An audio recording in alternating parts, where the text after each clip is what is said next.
Salam PKH. Perkenalkan, nama saya Imelty Zebua, pendamping sosial Kecamatan Gunung Sitoli Utara, Kota Gunung Sitoli, Provinsi Sumatera Utara. Pada kesempatan ini, saya akan mempraktekkan kegiatan P2K2, pertemuan peningkatan kemampuan keluarga, dengan modul 3, pencegahan dan penanganan stunting melalui kesehatan diri dan lingkungan. Sesi mendukung pemanfaatan jamban sehat. Salam PKH. Sip. Selamat datang, terima kasih kepada ibu-ibu KPMTKH yang telah berkenan hadir pada pertemuan kita bulan Oktober ini. Pada pertemuan kali ini saya akan menyampaikan modul atau materi yang sama pada bulan yang lalu, yaitu pencegahan dan penanganan stunting melalui kebersihan diri dan lingkungan. Sesi 14 yaitu mendukung pemanfaatan jamban sehat. Namun sebelum kita lanjut ibu-ibu, saya ingin tahu apakah ibu-ibu masih ingat sesi pada bulan September yang lalu? Apa ibu-ibu? Baik, berarti cuci tangan pakai sabun. Nah, pada bulan yang lalu ibu-ibu kita memakai istilah 6S. Apa itu ibu-ibu? Yaitu cuci tangan dengan menggunakan air bersih mengalir pada saat apa saja ibu? Yaitu pada saat pertama ibu-ibu apa? Sebelum dan sesudah makan. Kedua ibu-ibu? Ya, sebelum mengolah dan menghidangkan makanan. Betul ibu-ibu. Ketiga, sebelum menyusui. Tepat. Keempat, sebelum memberikan makanan bayi atau balita. Bagus. Kelima, sesudah buang air besar. Dan keenam, sesudah memegang hewan atau unggas. Tepuk tangan untuk kita semua. Baik, terima kasih. Nah, sekarang apa pentingnya jamban sehat? Ya, pertama, baik ibu, jamban sehat dalam kelangsungan kehidupan sangatlah dibutuhkan. Sebelum lanjut, apa itu jamban sehat? Maka saya tanya kepada ibu-ibu, di manakah sebaiknya tempat buang air besar itu ibu-ibu? Ya, Ibu Siti jawab, di kebun belakang rumah. Baik ibu, terima kasih. Ibu Tuti, di sungai atau di kali? Ya, terima kasih ibu-ibu. Tepuk tangan untuk kedua ibu yang telah menjawab. Baik. Tetapi ibu-ibu, sebaiknya kita buang air besar itu di jamban yang bersih. Jadi, jika kita buang air besar di tempat terbuka, kotoran atau tinja kita akan mencemari tanah dan udara sehingga mengakibatkan bau ibu-ibu serta mengundang lalat yang membawa penyakit. Itu ya ibu-ibu ya. Kedua, air yang tercemar oleh pembuangan tinja yang tidak dikelola dengan baik mengakibatkan makanan yang kita konsumsi keluarga tidak bersih sehingga mengganggu pencemaran seperti serangan penyakit diare, disentri, dan kolera. Itu penyakit perut ibu. Dan banyak terjadi itu di masyarakat ya. Selama ini banyak itu saya lihat ada anak-anak yang masuk di rumah sakit. Itu ya ibu-ibu ya. Nah, jadi itulah pentingnya jamban sehat ya. Kedua ibu-ibu, marilah kita melihat apa yang terjadi pada film ini.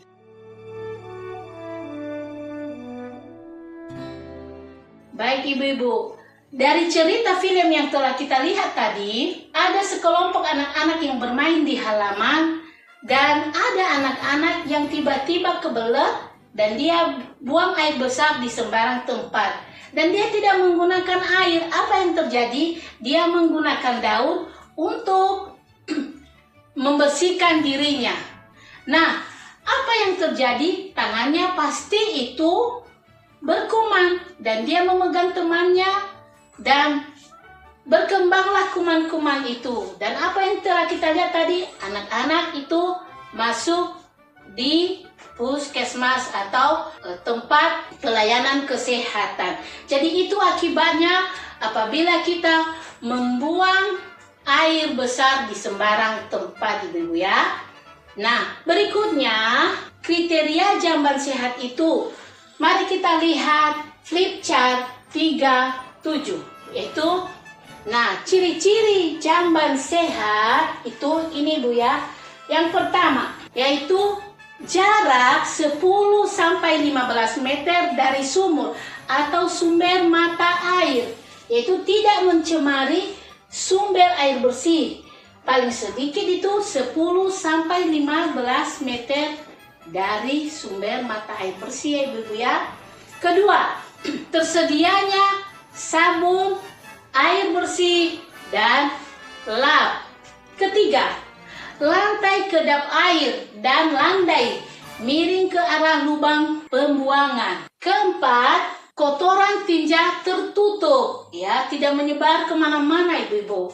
Dan kelima, penerangan yang cukup, tidak gelap. Keenam, ventilasi yang cukup, dalam arti ada cahaya dan udara yang masuk sehingga udaranya segar. Ketujuh, ada dinding dan atap. Berikutnya, 8 adalah lantai dan jamban bersih dan kering. Itu Ibu-ibu, ada 8 kriteria jamban sehat. Berikutnya, kita akan bagi 3 kelompok ya Ibu-ibu. Tahu tadi ada ibu-ibu yang sudah memiliki jamban dan ada juga yang belum. Yang belum ini pasti ada tantangan atau hambatan yang kita alami. Kenapa kita tidak bisa membuat jamban? Jadi, apa saja tantangan yang kita hadapi dan berikan solusi. Jadi saya akan bagikan kertas ini kelompok 1, kelompok 2, dan kelompok 3. Silakan rembuk, diskusikan apa tantangan dan apa solusi. Ini ya Bu. Baik Ibu-ibu, setelah kita mendapat hasil dari rembukan ketiga kelompok, mari saya bacakan hasil dari kelompok pertama. Apa tantangan dan apa solusi? Kelompok pertama, tantangan yang mereka hadapi di sini adalah terbatasnya lahan di area rumah. Itu ya, berarti tidak ada lahan. Nah, jadi apa solusi dari kelompok 1 ini? Yaitu diupayakan sebelum membangun rumah harus menyisihkan untuk membuat jamban atau WC. Baik, terima kasih kelompok 1. Itulah hasil dari rembukan kelompok 1. Mari kita tepuk tangan.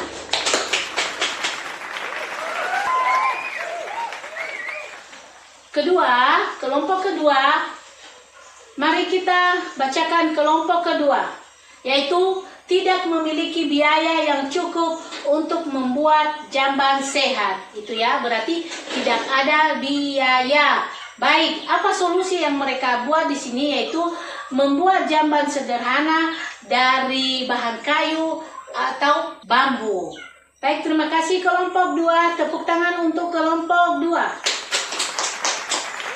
Nah, sekarang kelompok 3.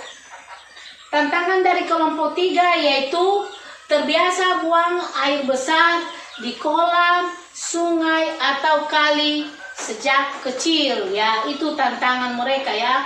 Jadi kebiasaan yang dari kecil ya. Jadi solusi yang mereka ambil di sini yaitu diberikan pemahaman kepada keluarga, masyarakat, atau warga sedari dini. Berarti semasa anak-anak memberikan pemahaman. Baik, itu hasil rembukan dari kelompok ketiga. Mari kita tepuk tangan untuk kelompok 3. Terima kasih.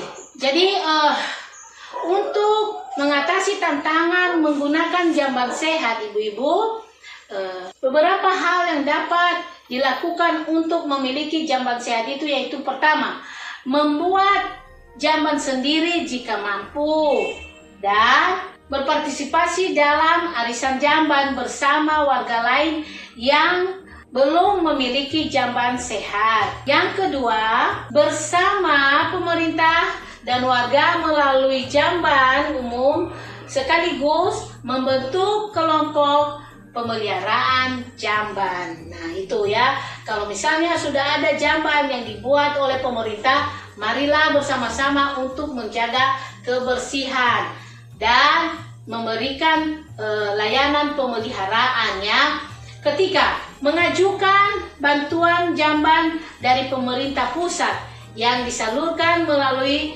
puskesmas dan desa melalui forum masyarakat desa atau pendamping desa.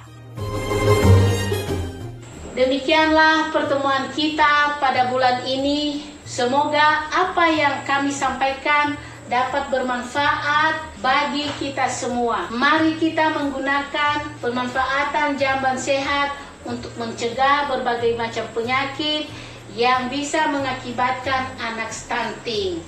Sebelum kita berpisah-pisah, mari kita buat yel-yel P2K2. Ibu-ibu masih ingatkah yel-yel P2K2?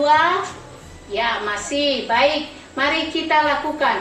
P2K2, P2K2, pertemuan peningkatan kemampuan keluarga. PKH luar biasa. Sekian, sampai jumpa di bulan depan pada pertemuan P2K2. Salam PKH, terima kasih, ya ahobu.